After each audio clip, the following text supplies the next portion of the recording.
I drive highways for a living. Night highways, specifically.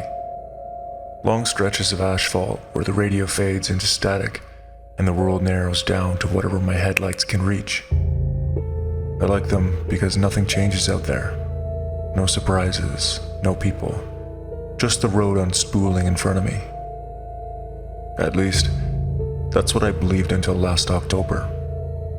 I was headed west on a 2-lane highway that cuts through nothing but farmland and dead exits. It was past midnight.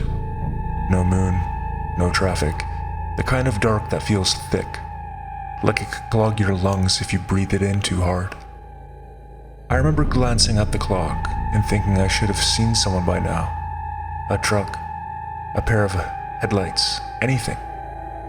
That's when I saw him. He stood on the shoulder of the road, just beyond where my headlights began to fade. Not waving, not moving, just standing there. At first, I assumed it was a trick of the dark, a signpost maybe, or a shadow thrown wrong. But as I got closer, the shape sharpened. It was a man. Tall, too tall. His body was thin in a way that didn't look human, like someone had stretched him upward without adding anything extra. He had arms, legs, a head, all the right parts, but no details, no clothes, no face, just a human-shaped absence, darker than the night around him. I passed him at 70 miles an hour. The moment he disappeared from my side mirror, my chest loosened. I laughed, a quick, shaky sound, and told myself I was tired. Shadows play tricks on you when you've been awake too long. Then I checked the mirror again. He was standing in the road behind me.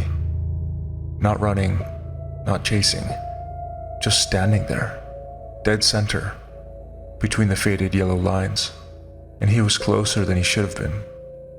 I told myself perspective was weird at night, that distance is hard to judge in darkness.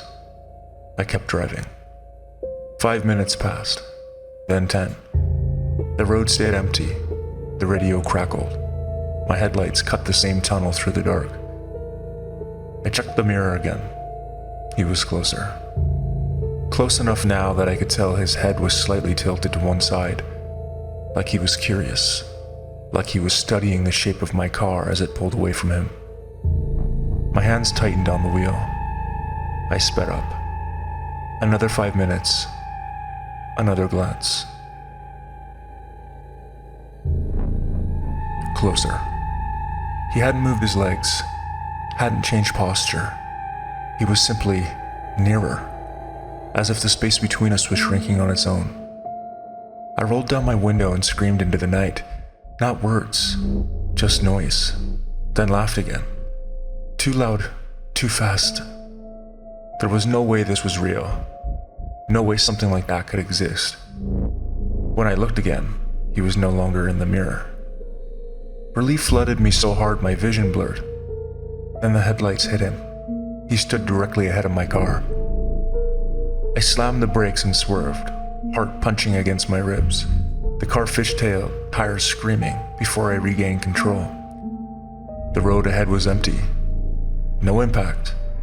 No body. No shadow. I pulled over, shaking, engine still running, headlights aimed into nothing. I sat there for a long time, staring forward, afraid to look anywhere else. Eventually, I convinced myself I was exhausted, hallucinating, stress. I got back on the road. I didn't check the mirrors anymore. I kept my eyes locked forward, breathing shallow, counting the miles until the next exit. The darkness felt heavier now, closer to the windshield. Then something shifted at the edge of my vision. Not behind me, not ahead, beside me. In the passenger seat window, reflected faintly in the glass, was a shape that didn't belong there. A shoulder, a neck, a head tilted toward me. I did not turn. I did not scream. I stared straight ahead, every muscle locked, As the reflection grew darker, more defined, the shadow didn't touch the glass. It didn't move. It just occupied this space. I felt pressure in my ears, like altitude sickness. The radio died completely. Even the road noise vanished, leaving only the sound of my own breathing. And something else. A soft, rhythmic sound. Not footsteps. Breathing. Right next to me.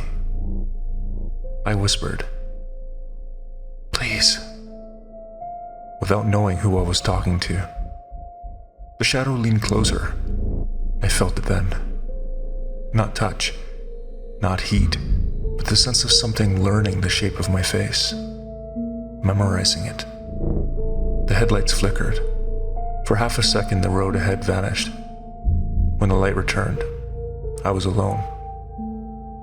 I didn't stop driving until dawn. I told no one what happened.